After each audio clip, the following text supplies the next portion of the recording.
నమస్తే welcome to V3 news లక్ష్యం సమాజహితం. హైదరాబాద్ షాద్ నగర్ లో ఎమ్మెల్యే వీరపల్లి శంకర్ వెలమ కులస్తులపై చేసిన వ్యాఖ్యలపై కుకట్పల్లి ఎమ్మెల్యే మాధవరం కృష్ణారావు ఫైర్ అయ్యారు. ఒక ఎమ్మెల్యే అయి ఉండి కులాలను టార్గెట్ గా చేసుకుని అసభ్యకర రీతిలో మాట్లాడడంపై తీవ్ర స్థాయిలో ఆయన మండిపడ్డారు. ఒక శాసనసభ్యుడిగా గెలవాలి అంటే అన్ని కులాలు కలిసి ఓటు వేస్తేనే ఎమ్మెల్యేగా గెలుపొందుతామని, ఒకటే కులం ఓట్లు వేస్తే ఎమ్మెల్యేగా గెలవరని వ్యాఖ్యానించారు. ముఖ్యమంత్రి రేవంత్ రెడ్డినే ఎమ్మెల్యేలతో మాట్లాడిస్తున్నారని ఆరోపించారు. కులాలను టార్గెట్గా చేసుకుని మాట్లాడితే తగిన బుద్ధి చెప్తామని ఆయన హెచ్చరించారు. ఎమ్మెల్యే చేసిన వ్యాఖ్యలకు నిరసనగా కుకట్పల్లికి చెందిన వెలమ కులస్తులు ఎమ్మెల్యే కృష్ణారావు ఇంటికి చేరుకొని చర్యలు తీసుకోవాలని ఫిర్యాదు చేశారు. కాంగ్రెస్ పార్టీ ముఖ్యమంత్రి రేవంత్ రెడ్డి స్పందించకపోతే ఈ ఘటనను పెద్ద ఎత్తున ఆందోళన చేసేందుకు సిద్ధంగా ఉన్నామని వెలమ కులస్తులు హెచ్చరించారు.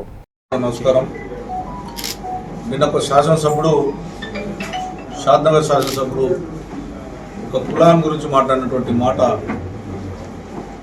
ఈ రకంగా మాట్లాడినటువంటిది కూడా అందరూ చూసాం. ఈ కాంగ్రెస్ పార్టీ వచ్చిన తర్వాత ఈ కులాల మధ్యలో చిచ్చు పెట్టేటటువంటి ముఖ్యమంత్రి గారే బాధ్యత. ఎందుకంటే నల్లగొండ జిల్లాలో కాంగ్రెస్ పార్టీకి సంబంధించినటువంటి ఎమ్మెల్సీ గారు ఏదైతే రెడ్డి వర్గానికి సంబంధించినటువంటి రెడ్డిలను ఏ రకంగా ఇబ్బందికరంగా మాట్లాడినటువంటిది కూడా మన కన్నాలో చూసాం. ఆ రోజు నల్లగొండ జిల్లా భువనగిరిలో మీటింగ్ పెడుతూ రెడ్డి సామాజిక వర్గాన్ని ఎంత భయంకరంగా తిట్టిండు కాంగ్రెస్ పార్టీ ఎమ్మెల్సీ అన్నటువంటిది కూడా చూసాం. నిన్న జరిగినటువంటి సంఘటన ఎంత అహంకారపురంగా ఆ శాసనసభ్యుని ప్రవర్తన చూస్తే అసెంబ్లీలోనే అతను గెలిచింది మొట్టమొదటిసారి. నేను కూడా చాలాసార్లు కాంగ్రెస్ శాసనసభలో చెప్పాను, నేను ప్రవర్తన బాగాలేదు, లోపల అడ్డగోలు మాట్లాడుతూ ఉన్నాడు, కొత్తగా ఉన్నట్టుండి ఆయన కనీసం శిక్షణ తరగతి పెట్టండి అని కూడా నేను చెప్పడం కూడా జరిగింది. ఏ విధంగా మాట్లాడతాడు శాసనసభ్యులు అంటే భయంకరంగా. మీరు చూసి కొన్ని సోషల్ మీడియాలో పట్టుకొని మేము ఇచ్చినట్టు కాపీలు కూడా నోట్లో పెట్టుకొని నరికేటట్టుగా, మటన్ చికెన్ తినేసి గలీజ్గా మాట్లాడేటట్టుగా. నిన్న ఒక శాసనసభ్యుడై ఉండి రాజ్యాంగం ప్రకారం డాక్టర్ అంబేద్కర్ రాసినటువంటి రాజ్యాంగం ప్రకారం ప్రమాణ స్వీకారం చేశాం. మనం అన్ని కులాలు, ఎస్సీ, ఎస్టీ, మైనార్టీ అన్ని ప్రాంత ప్రజలు ఓట్లేస్తారని నేను 3 సార్లు 70-80 వేల మెజార్టీతో గెలిచాం. ఇది ప్రాంతంలో ఒక కులపరంగా ఉన్నటువంటి రాజకీయంలో కులపర రాజకీయాలు ఉండకూడదు. అటువంటిది ఒక కులాన్ని ద్వేషిస్తూ ఒక ముఖ్యమంత్రి దీన్ని ఎంకరేజ్ చేస్తూ ముఖ్యమంత్రి గారి యాక్షన్లో జరుగుతూ ఉంది. నిన్న మార్నింగ్ మాట్లాడినటువంటి మాటలు నిజంగా వెలమ జాతికి కాకుండా ఇతర కులస్తుల్లో బాధపడే సందర్భాలు. వెలమ జాతికి ఒక హైదరాబాద్లో తెలంగాణలో 1%, 2% మీరు అనుకుంటున్నారు. కానీ భారతదేశంలో మీకున్నటువంటి తమిళనాడులో లక్షల మంది, వేల మంది, కోట్ల మంది ఉంటారు. దాని తర్వాత కర్ణాటకలో ఉంటారు, మూడోది ఆంధ్రప్రదేశ్లో ఉంటారు, నాలుగోది మాట్లాడు. వాళ్ళ తర్వాత ఇంకొక శంకర ఎమ్మెల్యే గారు కూడా ఆ విధంగా మాట్లాడడం ఇది మన సమాజానికి ఇబ్బందికరంగా ఉంది. దీన్ని చాలా ఇట్లనే ఉంటే చాలా ఇబ్బందికరంగా ఉంటుంది. కాబట్టి మనం అందరం తీవ్రంగా ఖండించి ఇతనిపై చట్టపరంగా చర్యలు తీసుకొని, అసలు పార్టీలో కూడా మన వాళ్ళు ఉన్నారు, వాళ్ళు కూడా వచ్చి దీన్ని ఖండించి తీవ్రంగా మన యూనిటీ అనేది ఏంటో తెలుసుకోవాలి.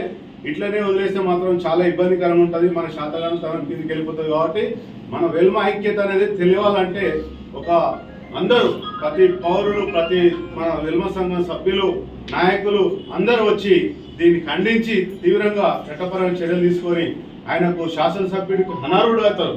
మాట్లాడే పద్ధతే కాదు, ఒక ప్రమాణ స్వీకారం చేస్తారు. బాపట్ల జిల్లా కలెక్టర్ జె వెంకటమురళి ప్రజలకు పిలుపునిచ్చారు.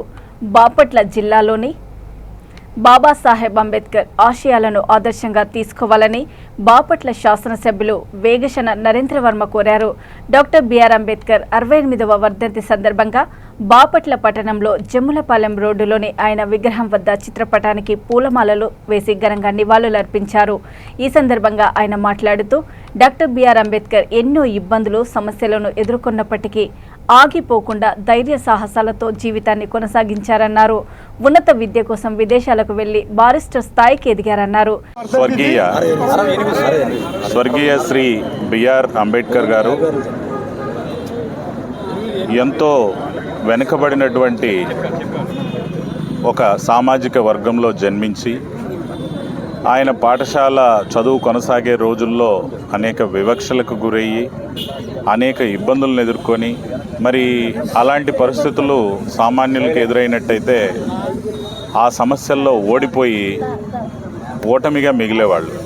కానీ ఆయన ఆ సమస్యలన్నింటినీ కూడా చాలా ధైర్యంగా ఎదుర్కొని ఎంతో ధైర్య సాహసాలతో వాటన్నిటిని కూడా ఎదిరించి తన చదువుని పూర్తి చేసుకోవడమే కాకుండా ఆ తర్వాత విదేశాలకు కూడా వెళ్ళి బ్రహ్మాండమైన ఉన్నత చదువులు చదువుకొని ఒక బారిస్టర్గా తిరుగులేని వ్యక్తిగా ఆయన ఎదిగి ఎంతో బ్రహ్మాండమైన సంపాదన, ఎంతో బ్రహ్మాండమైనటువంటి ఆయన కెరీర్ ఉన్నప్పటికీ కూడా వాటన్నిటినీ మళ్ళీ త్యజించి స్వాతంత్ర ఉద్యమంలో ప్రవేశం చేసుకొని ఆ స్వాతంత్రోద్యమంలో అందరికీ ఆదర్శంగా ఉండడమే కాకుండా ఆనాటి సామాజిక రుగ్మతలు వాటన్నింటిపైన ఆయన ఎదిరించి పోరాడి ఈరోజు ఎవరినైతే మనం బడుగు బలహీన వర్గాలు అంటున్నామో ఎస్సీలు, ఎస్టీలు, ఓబీసీలు వాళ్ళందరికీ ఒక బ్రహ్మాండమైన దారి చూపించినటువంటి మార్గదర్శకుడు ఆయన.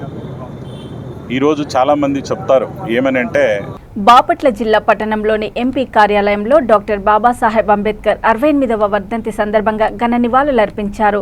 ఈ కార్యక్రమంలో టీడీపీ నాయకుడు పఠాన్ రాజేష్ మాట్లాడుతూ బాబాసాహెబ్ అంబేద్కర్ కోట్లాది బహుజనుల తలరాతలు మార్చిన మహారచయిత.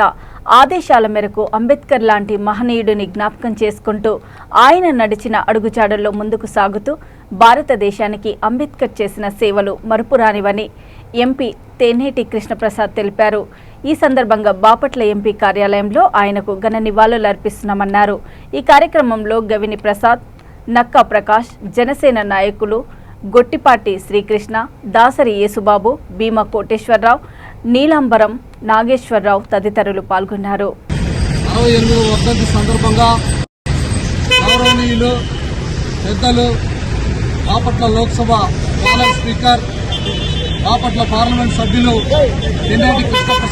తెన్నేటి కృష్ణప్రసాద్ గారి ఆదేశాల మేరకు ఈ రోజున బాపట్ల పట్టణంలోని ఈ విగ్రహం వద్ద ఆయనకి ఘన నివాళి అర్పిస్తూ ఈ సందర్భంగా మరి డాక్టర్ బాబాసాహెబ్ అంబేద్కర్ కోట్లాది బహుజనుల తలరాతలు మార్చినటువంటి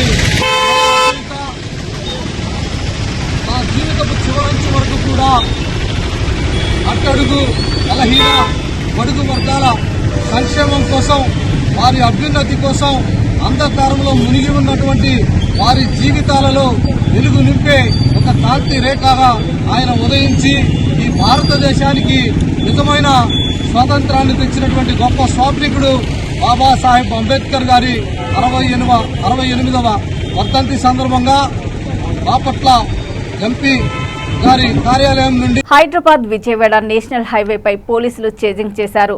యాక్షన్ మూవీ రేంజ్లో చేజింగ్, ఫైటింగ్ వంటి దృశ్యాలు కనిపించాయి. హయత్ నగర్లో 108 వాహనాన్ని చోరీ చేసి విజయవాడ వైపు ఒక వ్యక్తి పారిపోతున్నారన్న సమాచారం రావడంతో పోలీసులు వెంబడించారు. దొంగను పట్టుకునేందుకు హైవేపై పోలీసులు అలర్ట్ అయ్యారు. హయత్ నగర్ నుంచి సూర్యాపేట దాకా అంబులెన్స్లో దొంగ పోలీసులను ముప్పు తిప్పలు పెట్టాడు. అంబులెన్స్ సైరన్తో రై రైమంటూ అతి వేగంతో పరారీకి దొంగ ప్రయత్నించాడు. చిట్యాల వద్ద పట్టుకునే క్రమంలో ఏఎస్ఐ జాన్ రెడ్డిని ఢీకొట్టి పారిపోయాడు. జాన్ రెడ్డి పరిస్థితి విషమంగా ఉంది. చికిత్స నిమిత్తం హైదరాబాద్లోని ఓ ప్రైవేట్ ఆసుపత్రికి తరలించారు. సూర్యాపేట మండలం టేకుమట్ల వద్ద రోడ్డుకు అడ్డంగా లారీలు పెట్టి దొంగను ఎట్టకేలకు పోలీసులు పట్టుకున్నారు. పట్టుబడ్డ నిందితుడు గతంలో పలు చోరీలు చేసినట్లు పోలీసులు గుర్తించారు. అంబులెన్స్ను దొంగిలించి ఎవరికి విక్రయించాలనుకున్నాడు, ఎందుకు దొంగిలించాడన్న దానిపై పోలీసులు విచారిస్తున్నారు.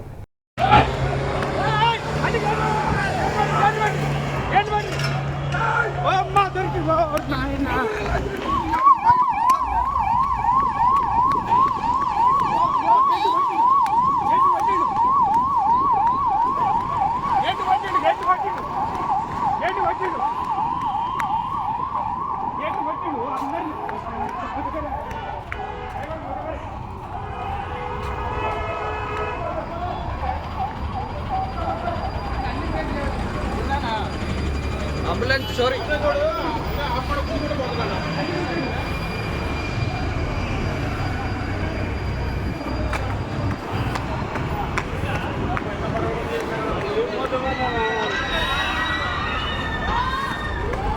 వాడు పొట్టు పొడ కూర్చొని పోతున్నాడు.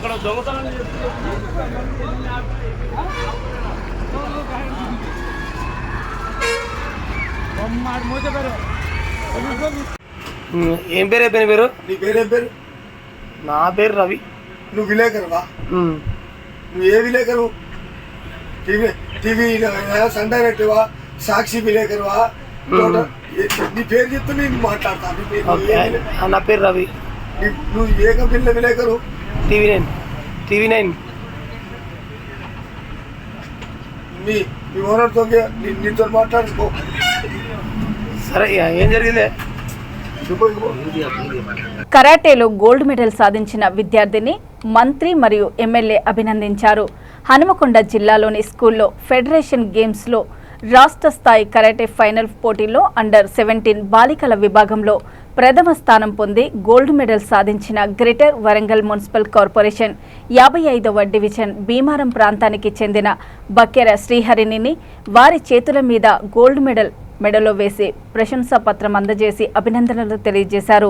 అనంతరం మంత్రి, ఎమ్మెల్యే మాట్లాడుతూ విద్యార్థికి మరియు వారి తల్లిదండ్రులకు అభినందించారు. ఈ కార్యక్రమంలో వరంగల్ అర్బన్ జిల్లా యూత్ కాంగ్రెస్ అధ్యక్షుడు, ప్రజాప్రతినిధులు, కాంగ్రెస్ పార్టీ నాయకులు, కార్యకర్తలు తదితరులు పాల్గొన్నారు.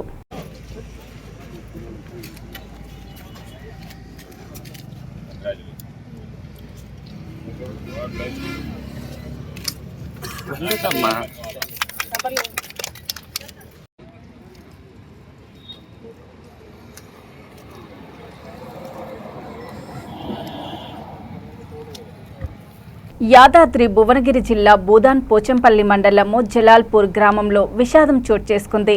తెల్లవారుజామున అదుపు తప్పిన ఓ కారు చెరువులోకి దూసుకెళ్లింది. ఈ ఘటనలో 5గురు యువకులు మృతి చెందారు. మృతదేహాలను భువనగిరి ఏరియా ఆసుపత్రికి తరలించారు.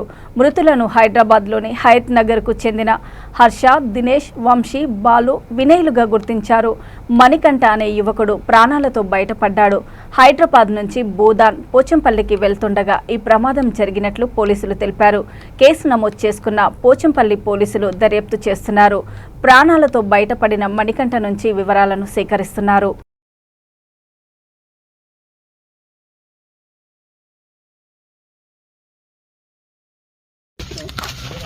ఎల్బీఆర్ నుంచి స్టార్ట్ అయినా స్టార్ట్ అయ్యి పోచంపల్లి వద్దామని వచ్చినాం. అట్లా నైట్ అవుట్ అని చెప్పేసి విలేజ్ సైడ్ పోమని ఇట్లా వచ్చినాం. వస్తుంటే ఆడ విలేజ్ కొని వస్తుంటే ఆడ లెఫ్ట్ ఉండేసరికి మేము స్టేట్ ఉంది అనుకున్నాం. అది పల్టీ కొట్టి దాంట్లో పడంగానే వెనకాల 4 ఉన్నారు. వెనకాల 4 డ్రైవర్ సీట్లో ఒక ఆయన ఉండు, ముందు నేనున్నా. వాళ్ళందరూ పడంగానే అందరం ఊపిరి ఆడలే, అందరికి కింద మీద అయింది. నేను అద్దానికి గుద్ది అటు ఇటు చేసి బయటకు వెళ్ళిన. వాళ్ళు అల్లలో ఉన్నారు. 2 కార్లు వచ్చినాయి. కార్లు వస్తే ఆపిన, వాళ్ళు ఆపలు ఎట్లనే వెళ్ళిపోయారు. ఒక పాలంకులు వస్తే పాలంకులకి ఆపితే పోలీస్ సార్ వాళ్ళని మా సర్నార్ అంటే స్టడీస్ ఆపేసిన వలిగొండ సైడ్ పోమని పోతున్నాం. ఈరోజు ఉదయం 5:27 ప్రాంతంలో మా పోలీస్ స్టేషన్ పోచంపల్లి 100 కాల్ వచ్చింది.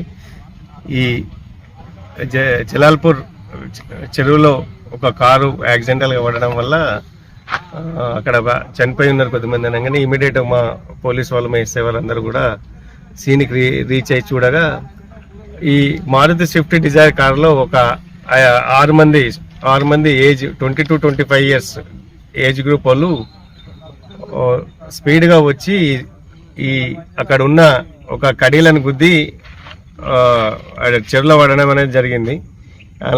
అట్లా ఒక అతను కారు అద్దం పలగొట్టుకొని బయటకు వచ్చి జరిగింది. ఒక అతను బతికిండు, మిగతా 5 మంది అయినారు చనిపోయారు.